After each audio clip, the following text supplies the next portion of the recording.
Hello friends, good evening everybody.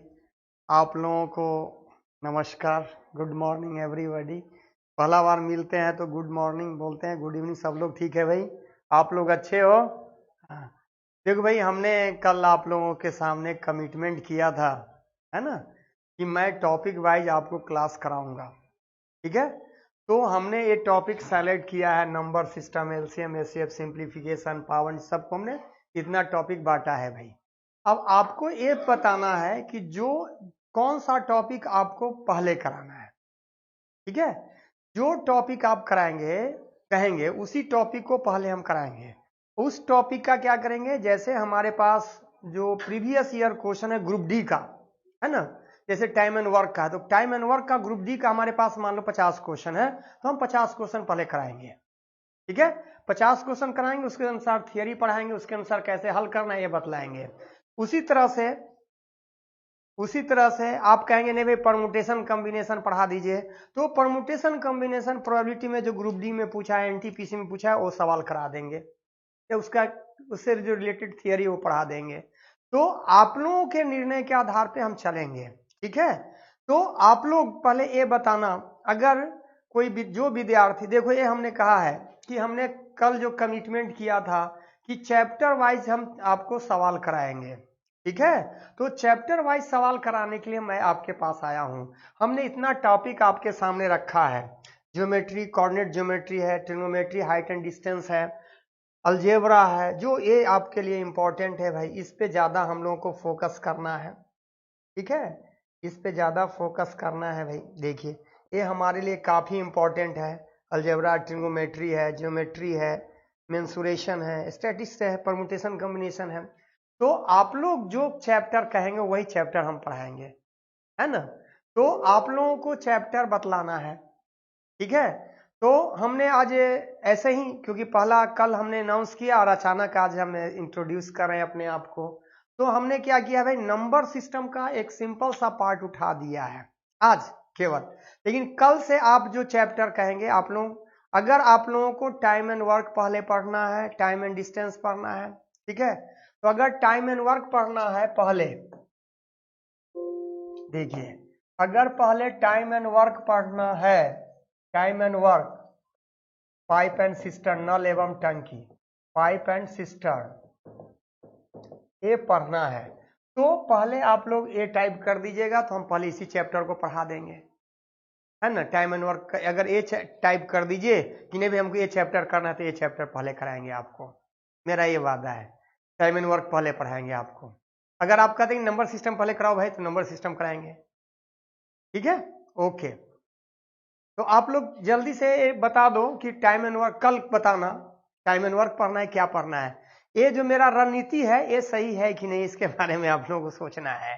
तो मेरा प्रयास है कि आपका जो चैप्टर वाइज करा दिया, जो 40 दिन हमारे पास समय है या 45, जो भी समय मिलेगा, उसमें चैप्टर वाइज जो सवाल रहेगा, जो इंपॉर्टेंट रहेगा, उसको हम लोग कराने का प्रयास करेंगे। तो ग्रुप डी में जो इंपॉर्टेंट सवाल है वो करा रहे हैं आपको।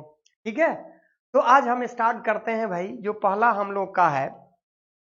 ठीक है, देखिए पहला है जी, देखिए नंबर सिस्टम है, संख्या पद्धति है, उसको हमने क्या किया, गुणनखंड में बांट, फैक्टर निकालना बता दिया, इकाई अंक निकालना बता दिया, जीरो की संख्या निकालना बता दिया, शेष का नियम बता दिया, या रूल ऑफ डिविजिबिलिटी है, विभाजन का नियम, उसको बता दिया है। तो आज हम पहला स्टार्ट करते हैं, फैक्टर या गुणनखंड। ठीक है, फैक्टर या गुणनखंड की संख्या निकालना हो, पहला हम लोग स्टार्ट करते हैं जी, फैक्टर या गुणनखंड की संख्या निकालना हो, फैक्टर या गुणनखंड की संख्या निकालना हो। अब देखो भाई, हम लोग को थोड़ा सा प्राइम नंबर के बारे में जानकारी लेना चाहिए। हाँ जी, प्राइम नंबर के बारे में जानकारी लेना चाहिए। अच्छा देखो भाई, प्राइम नंबर के बारे में हम लोगों को जानकारी लेना चाहिए। ठीक है, तो प्राइम नंबर क्या होता है, जो एक से बड़ा है और जो केवल अपने आप और स्वयं एक से कटता है, उसको अभाज्य संख्या कहते हैं। तो अभाज्य संख्या या प्राइम नंबर क्या होता है भाई, 2 होता है, 3 होता है, 5 होता है, 7 होता है, 11 होता है जी, 13 होता है, 17 होता है, इस तरह से होता है। ठीक है, तो ये ध्यान रखना भाई, 2 3 5 7 11 17 ये सब आपका अभाज्य संख्या है। ट्रिग्नोमेट्री अच्छा टाइम एंड वर्क, ठीक है। हाँ जी, ये टाइम एंड वर्क ही देखेंगे, कोई दिक्कत हमको नहीं है भाई। टाइम एंड वर्क, हाँ जी टाइम एंड वर्क टिपिकल है, क्योंकि 2018 में टाइम एंड वर्क में खूब विद्यार्थी को फंसाया था, है ना। तो टाइम एंड वर्क पे हम लोग को फोकस करना है, तो ठीक है, तो स्टार्ट करेंगे टाइम एंड वर्क, उसमें हमको कोई परेशानी नहीं भाई। देखो आज हमारे पास चूंकि समय कम था, फिर भी हमने आपके सामने लाया है, तो नंबर सिस्टम आज हम स्टार्ट करते हैं, उसके बाद फिर नंबर सिस्टम के बाद टाइम एंड वर्क ही पढ़ा देंगे, ठीक है जी। तो देखो नंबर सिस्टम का जो पहला हमने लिया है फैक्टर लिया है, गुणनखंड लिया है। तो फैक्टर हम लोग स्टार्ट करते हैं भाई। देखिए हम लोग पहला लेते हैं फैक्टर है गुणनखंड। देखो भाई गुणनखंड है जी, तो हम लोग को थोड़ा सा अभाज्य संख्या के बारे में जानना है, अभाज्य संख्या के बारे में जानना है जी। तो अभाज्य संख्या प्राइम नंबर है जी, अभाज्य संख्या प्राइम नंबर है। अब देखो भाई प्राइम नंबर का डिफिनेशन तो आप लोग जानते ही हैं, फिर भी हम आपको बोल देता हूं, एक से बड़ी वे प्राकृतिक संख्या है जो केवल अपने आप और एक से कटता हो, उसको अभाज्य संख्या कहेंगे, ठीक है। जो केवल एक से कटता हो और अपने आप से कटता हुआ अभाज्य संख्या है जी। तो अभाज्य संख्या 2 से स्टार्ट होता है, एक अभाज्य संख्या नहीं भाई, 2 3 5 7 11 13 17 है जी, इस तरह से दिया हुआ है। अब हम लोग को अभाज्य संख्या, हाँ यस हम हैं, अच्छा ठीक है। अब देखो अभाज्य संख्या का 4 गो प्रॉपर्टी है जिसको आपको दिमाग में रख लेना है, 4 गो प्रॉपर्टी याद रख लेना है ना। पहला प्रॉपर्टी है जी, पहला प्रॉपर्टीज है अभाज्य संख्या का नंबर सिस्टम, ठीक है नंबर सिस्टम पढ़ा रहे हैं। देखिए अभाज्य संख्या है 2 3 5 7 11 13 17 सब है। देखिए अब एक कहता है कि अभाज्य संख्या के बारे का 4 प्रॉपर्टीज है जिसको आपको जानना है। पहला प्रॉपर्टी है भाई, जो केवल सम अभाज्य संख्या है, सम अभाज्य संख्या है, जो केवल सम अभाज्य संख्या है और सभी और अन्य सभी विषम अभाज्य संख्या है, ऑड है जी, विषम अभाज्य संख्या है, विषम अभाज्य संख्या है, ठीक है। और सभी क्या है जी, विषम अभाज्य संख्या है। दो केवल सम अभाज्य संख्या, इसके अलावे जितना भी है वे सभी क्या है जी, विषम अभाज्य संख्या है, ठीक है, वे सभी विषम अभाज्य संख्या है। अब इसको दिमाग में रख लेना, ठीक है पहला।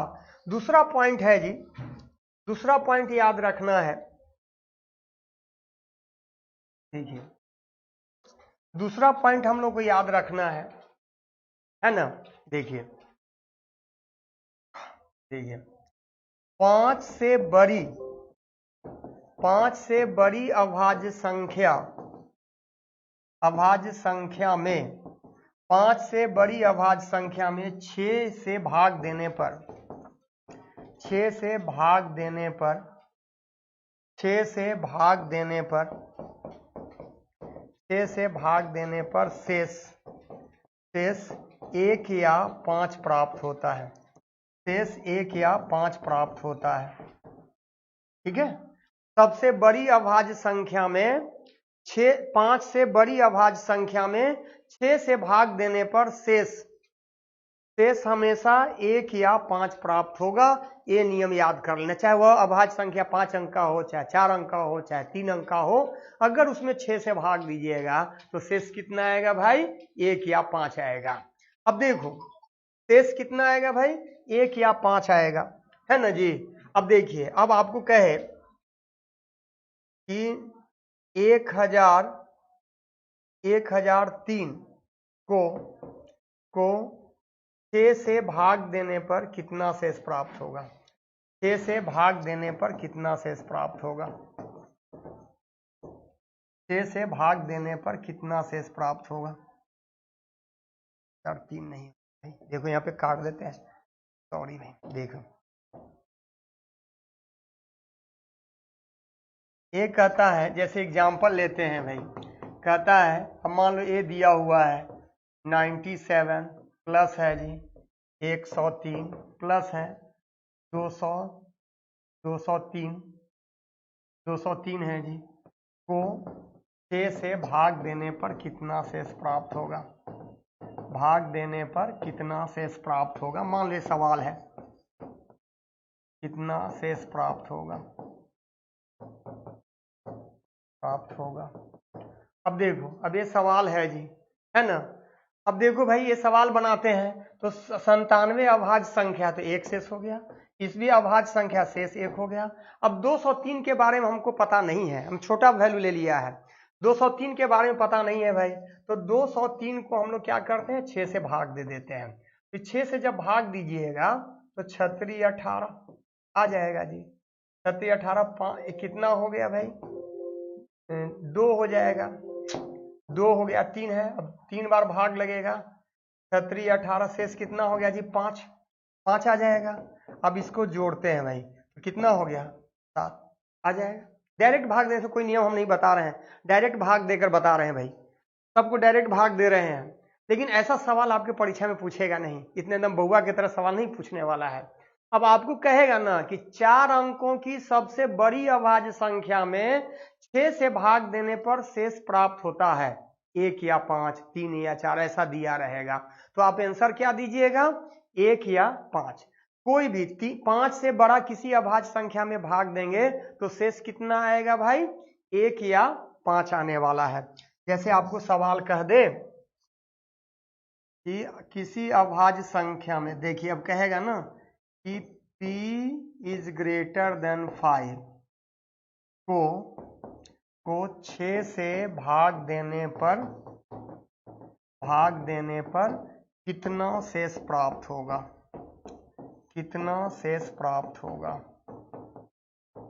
कितना शेष प्राप्त होगा? अब हम लोग p कहता है प्राइम नंबर है भाई, 5 से बड़ा है, हमको पता है इसका आंसर क्या देंगे भाई? 1 या 5। इसका आंसर कितना देना भाई? 1 या 5। ठीक है, इसका आंसर कितना होगा भाई? 1 या 5। 5 से बड़ा किसी अभाज्य संख्या में 6 से भाग देंगे तो शेष कितना आने वाला है? 1 या 5 आने वाला है। चलो, ये 2 प्रॉपर्टी हमने बता दिया। देखिए तीसरा प्रॉपर्टी है जो इंपॉर्टेंट है, खूब इसको ध्यान से रखना, ध्यान से देना। ये कहता है, प्रॉपर्टी लिख रहा हूं भाई, यदि अभाज्य संख्या 3 से बड़ा हो तथा 3 से बड़ा हो तथा पावर सम संख्या हो, अभाज्य संख्या 3 से बड़ा हो तथा पावर सम संख्या हो, तो 24 या उसके गुणनखंड से भाग देने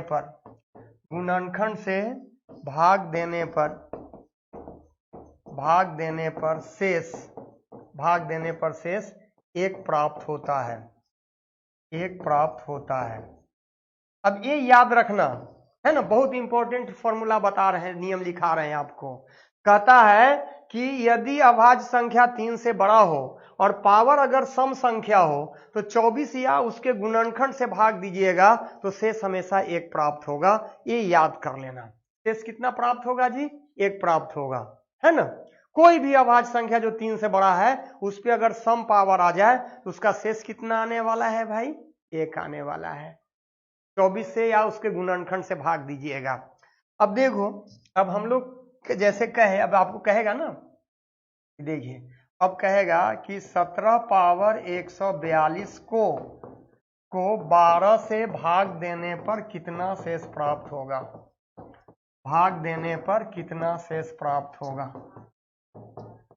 कितना शेष प्राप्त होगा? ये भाई सवाल है, अब बनाओ इसको जल्दी से, कोई एकदम फास्ट बना ले भाई, एकदम फास्ट बनाओ। 17 पावर 142 को 12 से भाग देने पर कितना शेष प्राप्त होगा? एकदम फास्ट बनाना। कितना आंसर आएगा जी? कितना आंसर आएगा? इसका आंसर 1 दे देना। हम लोग तो बनाएंगे नहीं, 24 का गुणनखंड 12 होता है। 17 है जी, पावर सम है, इसलिए इसका आंसर क्या होगा? 1 होगा। अब कोई विद्यार्थी सोचेगा 17 12 से भाग दो भाई, एक बार भाग लगेगा, शेष बचेगा 5, फिर 5 को ऊपर नीचे करेगा तो समय लग जाएगा। हम लोग क्या करें? नो, डायरेक्ट आंसर ए होगा। क्या होगा? डायरेक्ट आंसर ए होगा। ये याद कर लेना, ठीक है? ये आपको याद कर लेना है कि अगर संख्या 3 से बड़ा हो और उस पर अगर सम पावर आ जाए तो 24 या उसके गुणनखंड से भाग देने पर शेष कितना आएगा जी? 1 आएगा। अब कोई सवाल बनाना खटाखट। अब देखो हमने प्रश्न लिखा आपको, अब कह दिया, सवाल लिख दिया भाई, बनाना इसको। 17 पावर 142 प्लस है जी 19 पावर 144 प्लस है जी 23 पावर 256 को 24 से भाग देने पर कितना शेष प्राप्त होगा? भाग देने पर कितना शेष प्राप्त होगा? कितना शेष प्राप्त होगा? शेष प्राप्त होगा। हम आपको क्लास करा रहे हैं, समझ लीजिए, पढ़ा रहे हैं, है ना? ये नहीं है। हाँ, अब ये सवाल बनाना है, ये सवाल बनाना है आपको। बनाओ बनाओ इसको जल्दी से। इसका आंसर क्या होगा? जल्दी से बनाइए, इसका आंसर क्या होगा? बताओ। देखिए सवाल है 17 पावर 142 19 पावर 144 23 पावर 256 को 24 से भाग देने पर कितना शेष आएगा भाई? कुछ ने इसका शेष 1, इसका शेष 1, इसका शेष 1, आंसर क्या हो गया? 3। फटाक से आंसर आ जाएगा 3। तुमको बनाने में कितना लगेगा? 10 सेकेंड। और कहीं रिमाइंडर थ्योरम में फंस गया बहुआ तो बनाते बनाते रह जाएगा। 7 कम है, 8 कम है, 14 कम है, तो देखते रह जाएगा। ठीक है, तो ये याद कर लेना कि 3 से बड़ा अगर कोई भी अभाज्य संख्या है, उस पर अगर इवन पावर हो जाए तो शेष कितना आने वाला है? 24 या उसके फैक्टर से भाग दीजिएगा तो शेष कितना आएगा भाई? 1 आएगा। शेष कितना आएगा? 1 आएगा।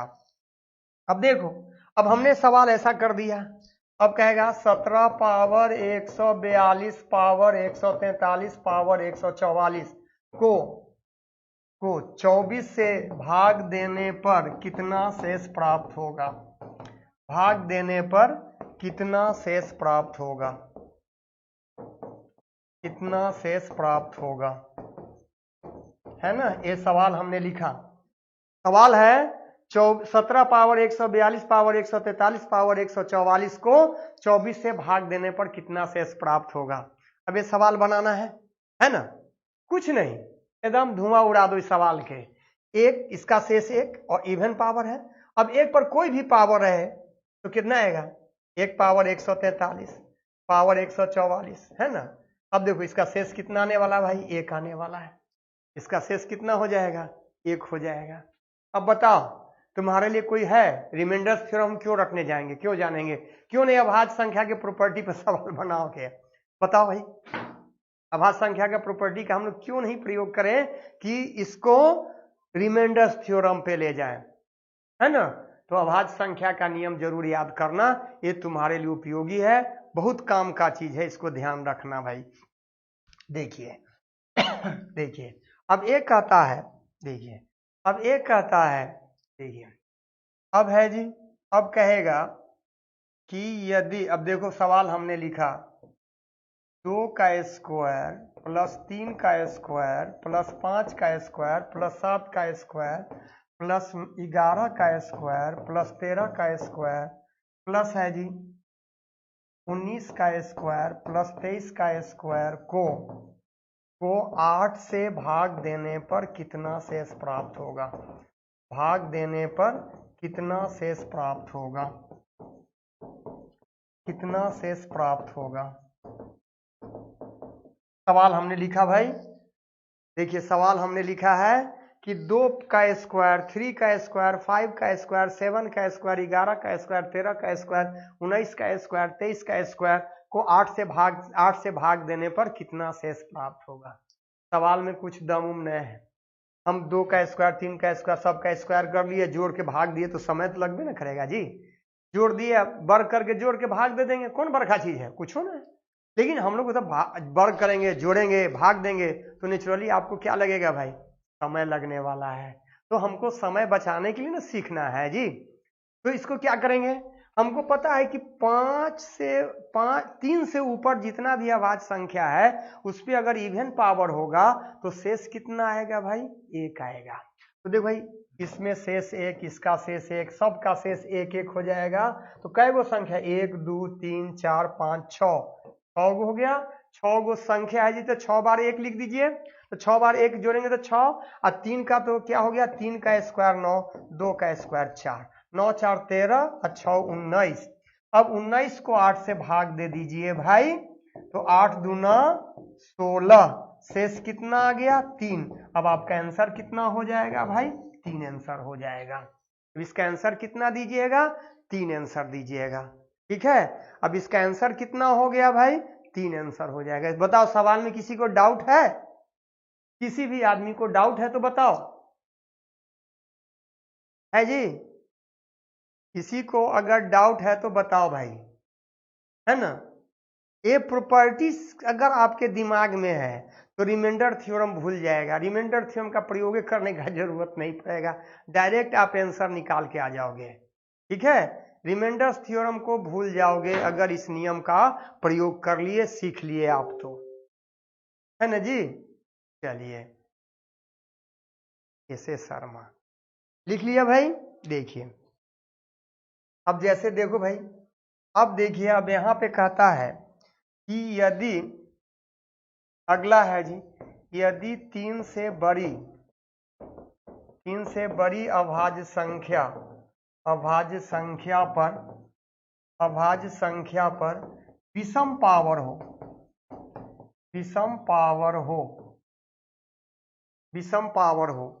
ठीक है, 3 से बड़ी अभाज्य संख्या पर विषम पावर हो तो बेस में ही 24 या उसके गुणनखंड से भाग देकर शेष निकालेंगे। 24 या उसके गुणनखंड से भाग देकर शेष निकालेंगे, गुणनखंड से भाग देकर शेष निकालेंगे,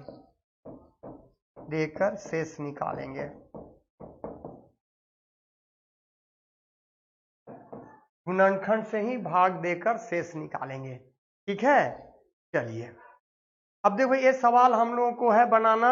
अगर ये नियम याद रख लेना भाई कि यदि 3 से बड़ी अभाज्य संख्या पर विषम पावर हो तो बेस में 24 या उसके गुणनखंड से ही भाग देकर शेष निकालेंगे, बेस में ही भाग देकर शेष निकाल लीजिएगा। ठीक है, बेस में ही भाग देकर आप शेष निकालोगे। अब देखो, अब आपको कहे कि 31 पावर 143 को 12 से भाग देने पर कितना शेष प्राप्त होगा, 12 से भाग देने पर कितना शेष प्राप्त होगा,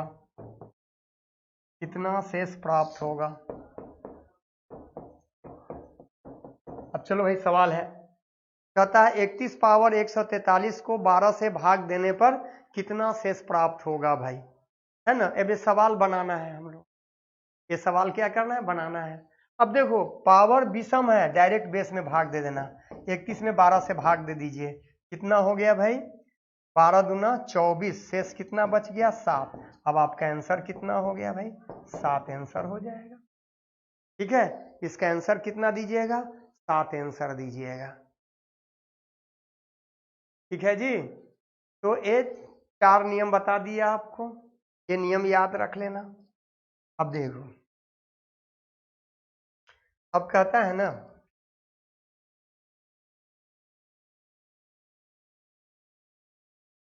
अब ये चीज याद रखना है भाई कि अभाज्य संख्याओं का एलसीएम उनके गुणनफल के बराबर होता है, गुणनफल के समान होता है, क्योंकि अभाज्य संख्या तो कटेगा ही नहीं, तो जो उसका गुणनफल है वही क्या हो जाएगा भाई, HCF हो जाएगा, एलसीएम हो जाएगा। अभाज्य संख्याओं का एलसीएम उनके गुणनफल के समान होता है। ठीक है, अभाज्य संख्याओं का एलसीएम उनके गुणनफल के बराबर होता है। अब आपको कहेगा, मान लो ऐसा सवाल दे दिया, कहा कि दो अभाज्य संख्याओं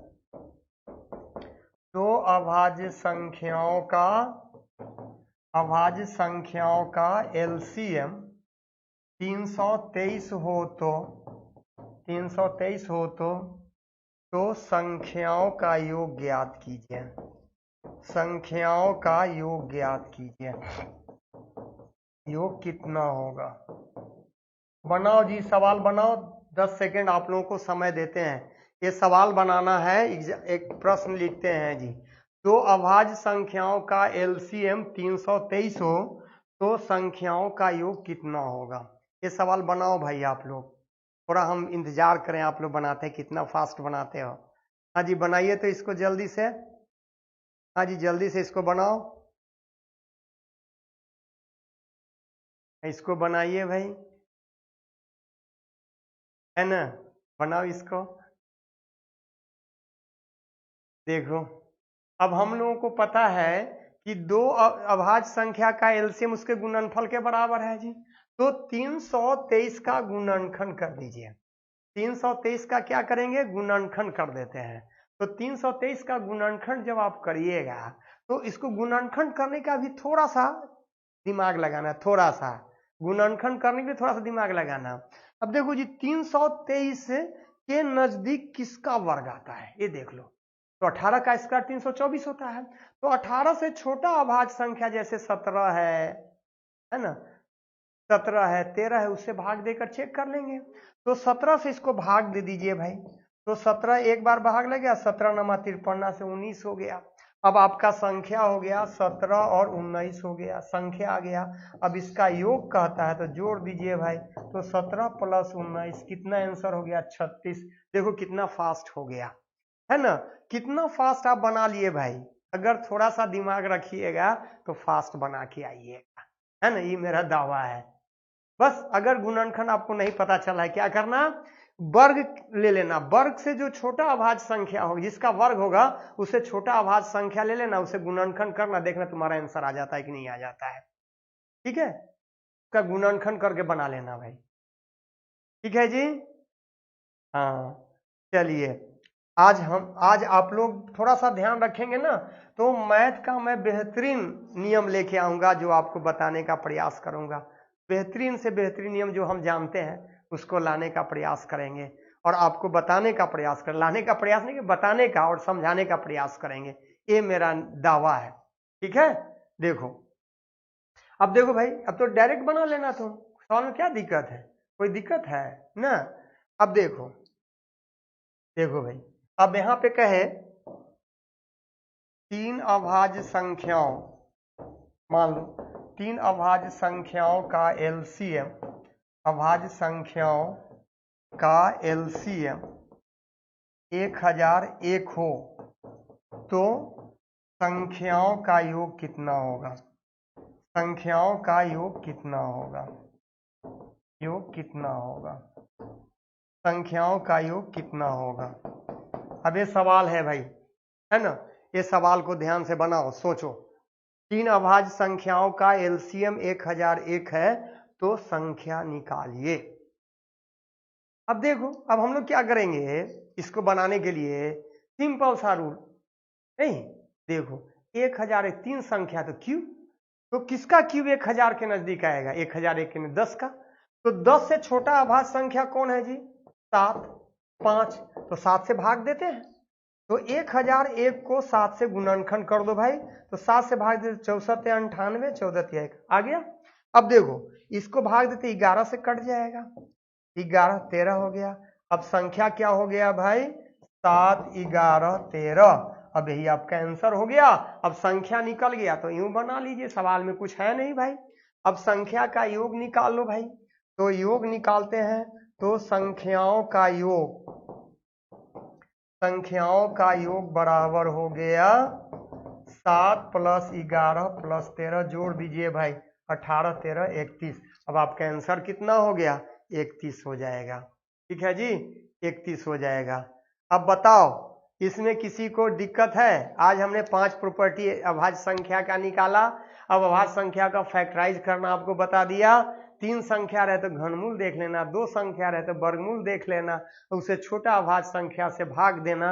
आपका 99% क्या 100% कंडीशन में रूल लागू हो जाएगा, है ना। 100% में आपका नियम लागू हो जाएगा, ये मेरा दावा है।